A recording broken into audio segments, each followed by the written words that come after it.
안녕하세요. 오늘은 MZ세대와 캥거루족이라는 주제에 대해 이야기해 보려고 합니다. 최근 들어 이 단어가 자주 언급되면서 여러 의견이 오가고 있는데요.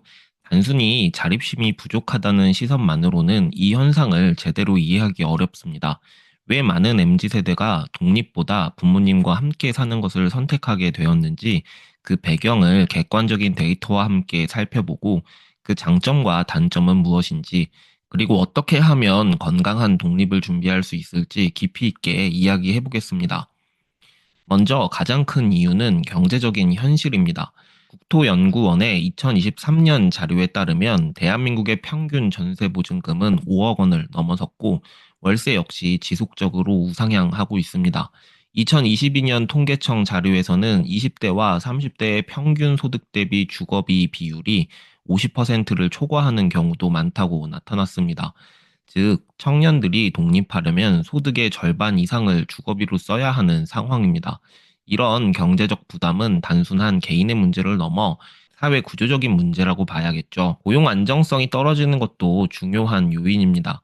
한국고용정보원의 보고서에 따르면 2023년 청년층 15세에서 29세 사이의 실업률이 7%를 넘어서며 전체 실업률보다도 높은 수치를 기록했습니다. 비정규직의 비율도 높아지고 있으며 중소기업 취업자의 경우 초봉이 물가 상승률을 따라가지 못하는 현실도 영향을 미치고 있습니다.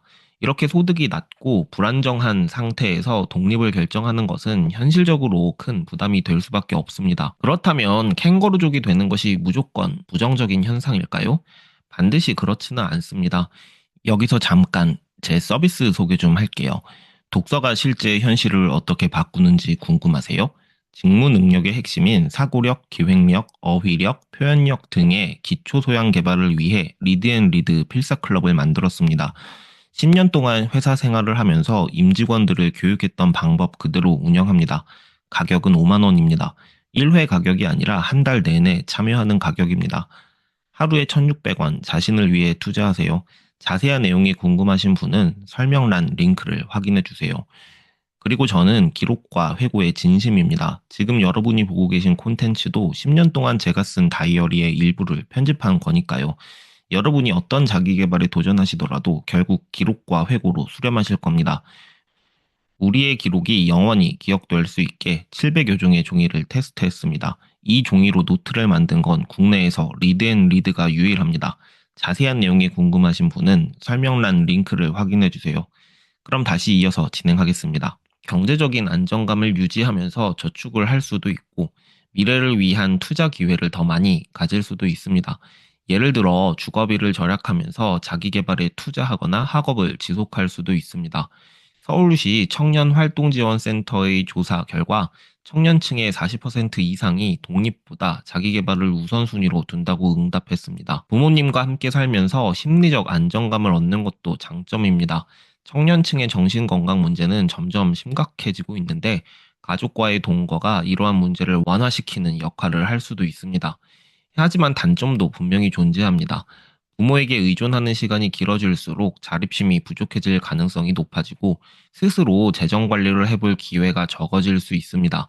또한 부모님과의 생활 방식 차이로 인해 갈등이 발생하는 경우도 많습니다. 2023년 가정심리학 연구 논문에 따르면 성인 자녀와 부모가 함께 거주하는 경우 가사 분담, 생활 습관 차이로 인한 갈등이 빈번하게 발생한다고 합니다. 저 역시도 이런 갈등을 겪어봤고요. 심지어 부모님이 자녀의 삶에 과도하게 개입하는 경우도 있어 독립적인 의사결정이 어려워질 수도 있습니다. 그렇다면 어떻게 해야 현실적인 해결책을 찾을 수 있을까요? 가장 중요한 것은 단계적인 독립 계획을 세우는 것입니다. 미국과 유럽에서는 청년들이 독립하기 전에 점진적 독립 과정을 거치는 것이 일반적입니다. 예를 들어 처음에는 일정 금액을 부모님께 생활비로 지급하면서 경제적 책임을 경험하고 이후에는 주거비를 부담하며 독립을 준비하는 방식입니다. 이러한 과정은 경제적인 부담을 줄이면서도 자립심을 기를 수 있는 방법입니다. 또한 정부의 청년주거 지원 정책을 적극적으로 활용하는 것도 좋은 방법입니다. 현재 한국에서는 청년 전세자금 대출, 월세 지원, 공공임대주택 같은 다양한 정책이 존재합니다. 예를 들어 2023년 기준으로 청년 월세 지원은 월 최대 20만 원까지 받을 수 있고 중소기업 취업 청년을 위한 전세자금 대출도 마련되어 있습니다. 이러한 정책을 잘 활용하면 경제적 부담을 줄이면서 독립을 준비할 수 있습니다. 더 나아가서 소비 습관을 조절하고 재정 관리를 배우는 것도 필요합니다. 신용카드 사용은 원천 봉쇄하시고 예산을 세우며 저축 습관을 기르는 것이 중요한 것 같아요. 저 역시도 그 시절에 가장 큰 힘이 되었던 게 저축하는 습관이었습니다.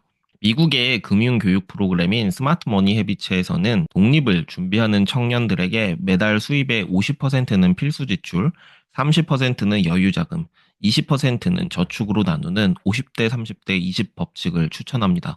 이러한 금융관리 습관을 미리 익혀두면 독립 후에도 안정적으로 생활할 수 있습니다. 완전히 혼자 사는 것이 부담스럽다면 셰어하우스나 코리빈 같은 대안적인 주거 형태도 고려해 볼 수 있습니다. 최근 서울과 수도권에서도 공유주거 문화가 확대되고 있는데 월세 부담이 줄어들고 다양한 네트워크를 형성할 수 있다는 장점이 있습니다. 미국과 일본에서는 이미 공유주거 형태가 청년층의 새로운 트렌드로 자리 잡았고 한국에서도 점점 관심이 높아지고 있습니다. 결국 MZ세대가 캥거루족이 된 것은 개인의 선택뿐만 아니라 사회 구조적인 요인도 크게 작용하고 있습니다. 단순히 의존적이다라는 시선보다는 왜 이런 선택을 하게 되었는지를 이해하고 어떻게 하면 스스로 원하는 삶을 꾸려갈 수 있을지 고민하는 것이 더 의미 있는 고민의 방향이 될 것입니다. 독립이 무조건 옳거나 부모님과 함께 사는 것이 무조건 잘못된 것이 아닙니다. 중요한 것은 자신의 상황을 고려해 현실적인 계획을 세우고 점진적으로 자립할 수 있도록 준비하는 것입니다. 오늘 이야기한 내용이 여러분의 고민을 조금이나마 덜어주는데 도움이 되었길 바랍니다. 감사합니다.